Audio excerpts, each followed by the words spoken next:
right, today on Korea on Demand, we're going to welcome Austin Givens, the creator of the YouTube channel Eating What Is Given. And in Korean, it says 주는 대로 먹는다. So Austin, it's really nice to meet you. Yeah, so nice to meet you. I'm super excited to be here. Any day that I get to discuss food and what's going on with food in Korea, it's a good day for me. So, right now we're in late spring. There's all these culture festivals that are starting. Summer vacation is coming up. I think a lot of people are going to be traveling around the peninsula looking for good food outside of Seoul. But I know SJ, when I'm talking with SJ, I know he's a huge foodie. How about you, Soa? I have to say, I think I can beat almost everyone around me when it comes to food, be it in quantity. Okay, maybe when it comes to females in my age, I would say I'm a big eater, and also I love to eat a variety of different foods, really, Nice. from all kinds of countries and all parts of the country. All right, perfect person to have this discussion with. That's why I'm also very excited today for this segment. Great. So, but today I'm hoping that we can discuss some food around an area that I don't think gets a lot of attention. Maybe a lot of people sort of forget about it, but hopefully today we can change that. So, these places are actually really special to me because I live right in the center of it. If you know, I'm actually in Daejeon right now. Right. So I thought it would be kind of interesting to discuss the Baekje culture belt. The Baekje culture belt. I can think of places like Gongju and Buyeo. Is that correct? Exactly, right? So the Baekje culture belt represents 5 cities, 5 areas basically, that follows the Gumgang River. So these cities represent the core of the Baekje kingdom, the Baekje dynasty. So Buyeo, Gongju, Yuseong, which is now absorbed into Daejeon, right? Gumsan, and Muju. So these 5 areas all follow the Gumgang River, which has kind of been coined the Baekje culture belt. And with the Baekje culture, we actually don't know as much as, for example, the Shilla or Joseon dynasty food culture because there's more records. So we don't have a lot of information about Baekje specific food, but I found that a lot of the food from this region, it doesn't get as much as attention. For example, Jeonju or Jeollangnam-do, people sort of rave about that food.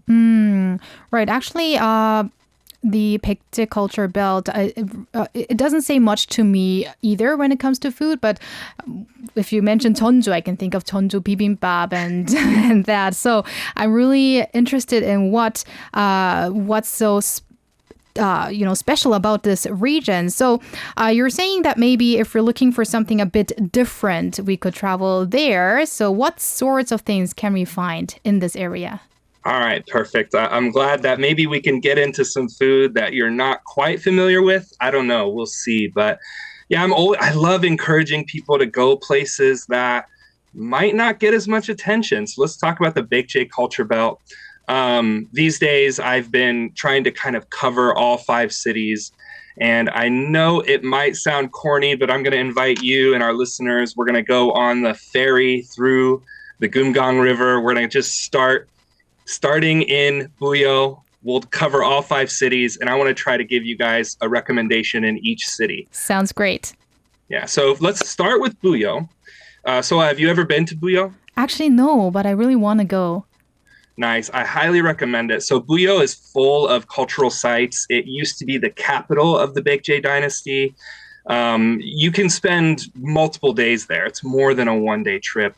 Very beautiful place. But what they're most known for is their lotus flowers, the Yeonhwa. They actually have a huge park with beautiful lotus flower ponds. And lotus is a historically important flower for Buyeo and Baekje. So, of course, the cuisine centers around lotus. And recently I had yeonipbap. Have you ever had yeonipbap before? I love yeonipbap. so delicious, right? So they take the chapsa, they take some seeds and medicinal fruits like daechu, they wrap it in a lotus leaf and steam it.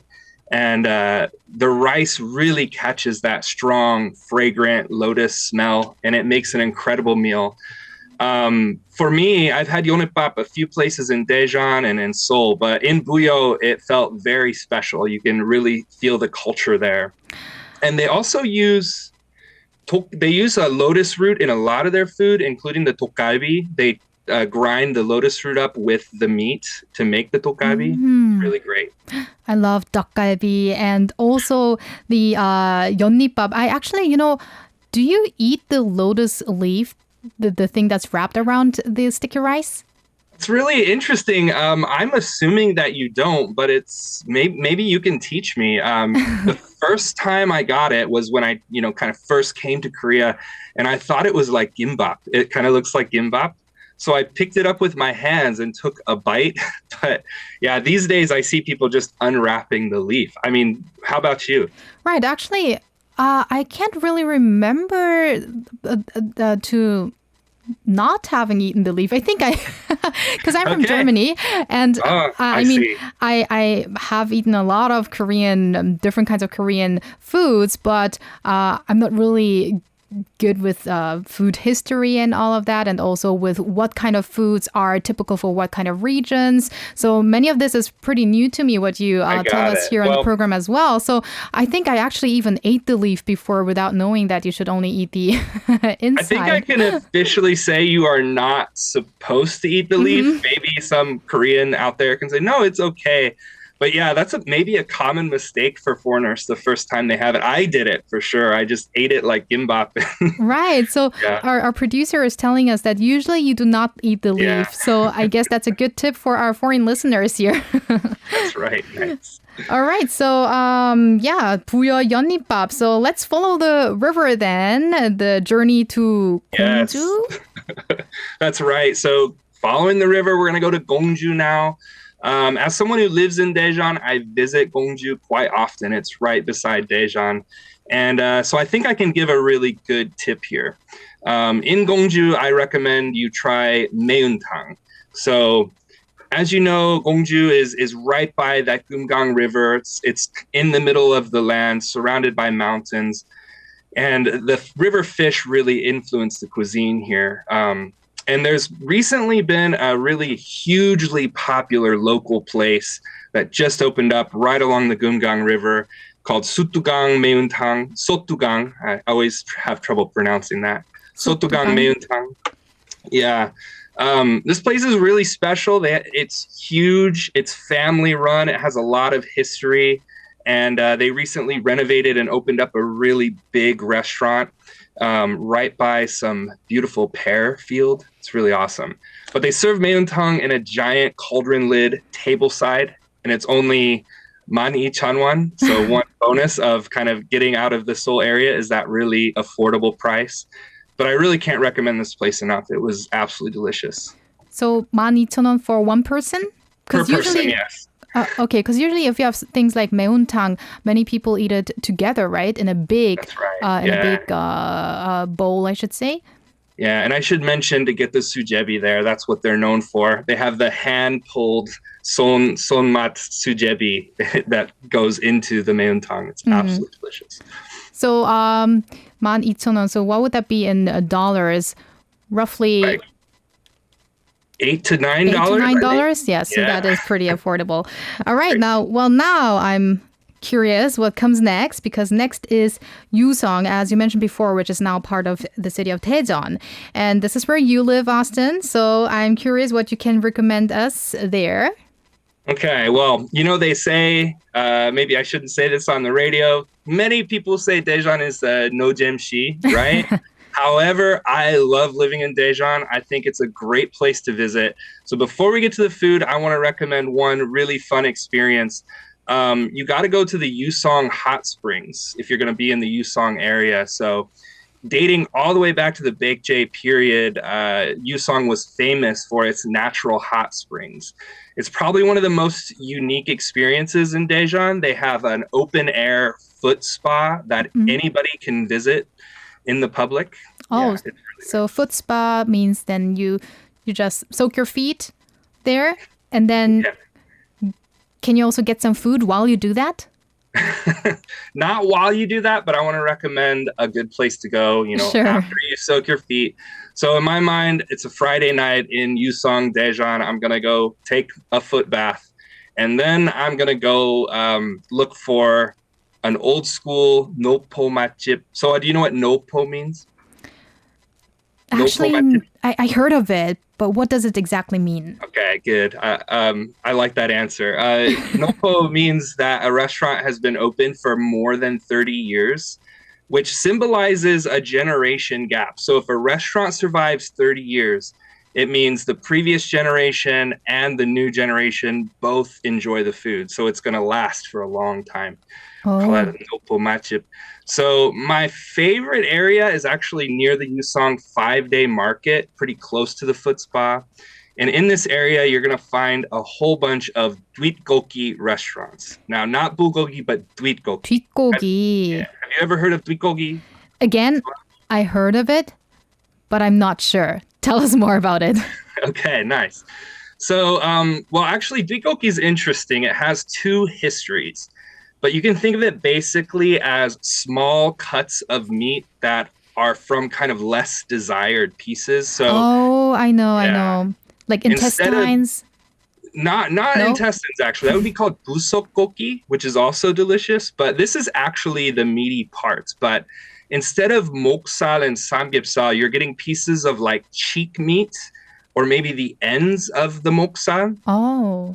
And basically, these are cheaper cuts, but they're actually meat. They're not the nejeong, not the intestines. Mm. But this sort of barbecue style, it started after the Korean War.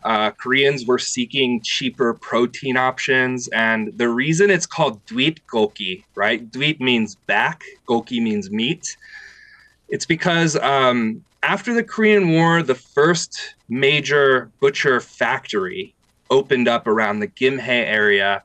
And from what I understand, the people working in that factory would kind of take the small pieces of meat and sell them at the back door. So like Dweetmungoki became Dweetgoki for like a Oh. cheaper price. Oh, I see. So it's nothing got to do with the back of an animal or Exactly, so. yeah. It's because you sneaked these bits and pieces behind the back That's of others. Yeah. There's kind of a second history that says these are the pieces the butcher, the Cheonggukjang keeps in the back room for himself. But I think the first history is probably a little more accurate. So, but anyways, in Yuseong, around the 5-day market, there's actually a whole area of Dweetgoki restaurants, kind of like Dweetgoki alleyway. And my favorite restaurant is called Wanjo Dweetgoki. This place, it's family run. The family that runs it is so kind. Every time I go there, she calls me her son. Aw. And yeah, I have to be careful because they always give me kimchi and gochujang to bring home, and my refrigerator just gets full. It's that kind of place. Like when I go there, I really feel like I'm in my family's house, and it's a place that I think's worth traveling to. Even getting on a KTX, coming to Daejeon, and going to that restaurant, even if you live up in Seoul. I should put that on my list. And 원조 actually also means original, right?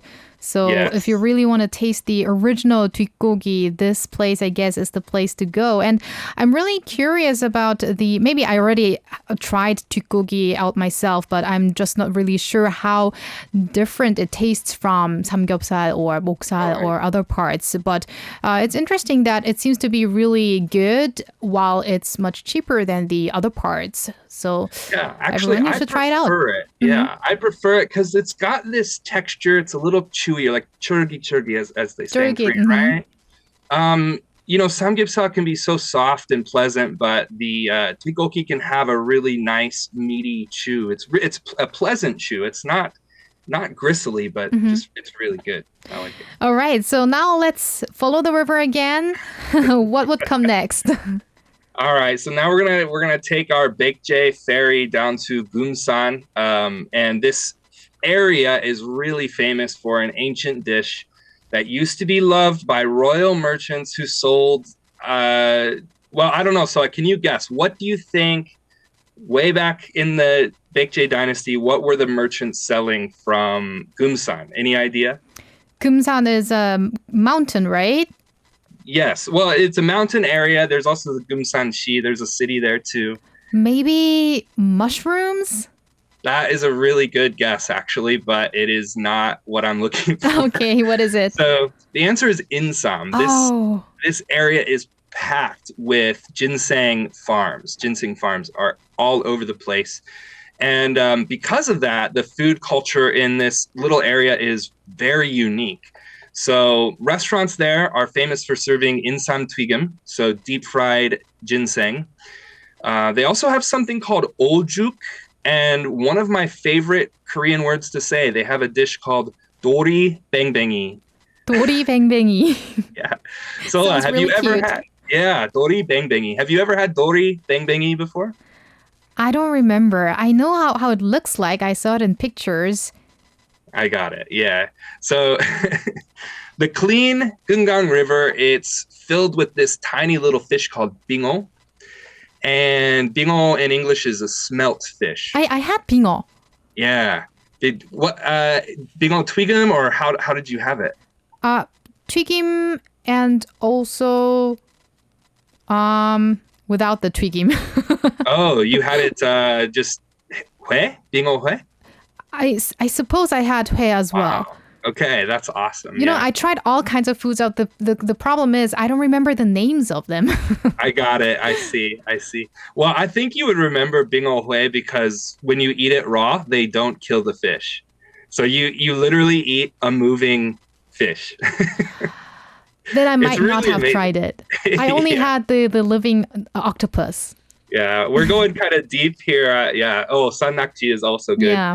But this is, bingo hue twigum, or bingo hue muchim. They just take a handful of these tiny fish and put it in a salad and just pick it up and eat it without killing the fish. But anyways, let's get back to dori bangbangi. So they take these tiny little smelt fish and they arrange them in a pan, and it's really beautiful. And then they basically deep fry these fish in a lot of oil. And then to finish it off, they pour some red, sweet gochujang sauce and fry it even more. So the bingo literally sticks to the pan, and you have to scrape it off the pan with a spatula. And this is, really famous in this area. Every time you scrape something off, just like 볶음밥, it's good. Absolutely, yeah. I love that. That's absolutely true. But this dish, apparently in the history books, this dish was enjoyed by the Insam merchants of the Gumsan area.